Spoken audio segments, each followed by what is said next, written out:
Nakatayo ka sa paanan ng isang matarik at rinderong bundok sa Davao. Dati, kailangan mong umikot ng halos 2 oras sa matinding trapiko sa lungsod para lang makalampas.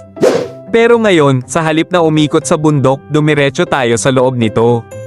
Ito ang Davao City Bypass Mountain Tunnel. Ang Davao City ay isa sa mga pinakamabilis na umuunlad na lungsod sa bansa. Dahil dito, nagkaroon ng matinding pagsikip sa mga pangunahing kalsada mula Toril hanggang Panabo. Para maiwasan ang downtown traffic, binuo ang 45-5 Gitling KILOMETER Bypass Road sa pakikipagtulungan sa Japan International Cooperation Agency, JICA. Ang pinakamahirap at pinakamakasaysayang bahagi ng proyektong ito, ang paghukay ng kauna-unahang 2.3 kilometrong Twin Tube Mountain Road Tunnel sa buong Pilipinas. Paano humuhukay sa loob ng bundok nang hindi gumuguho ang milyon-milyong toneladang bato sa ibabaw?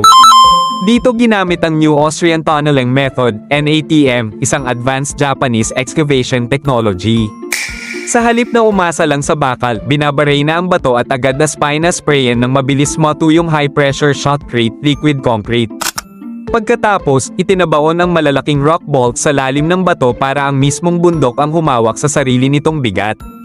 Pinalakas pa ito ng malalaking jet ventilation fans para sa malinis na hangin sa loob. Isipin mo, ang mismong tunnel package lang ay nagkakahalaga ng mahigit 13 billion pesos. Pero ang epekto nito sa ekonomiya ng Mindanao ay napakalaki. Ang biyahe mula Sir Awan, Toril, papuntang JP Laurel, Panabo, na dating inaabot ng 1 oras at 45 minuto sa trapiko ay magiging 49 na minuto na lang.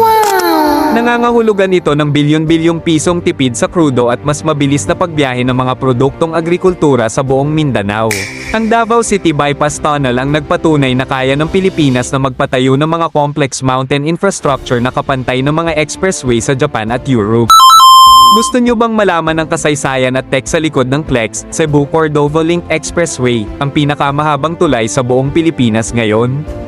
I-comment ang CLEX para sa susunod.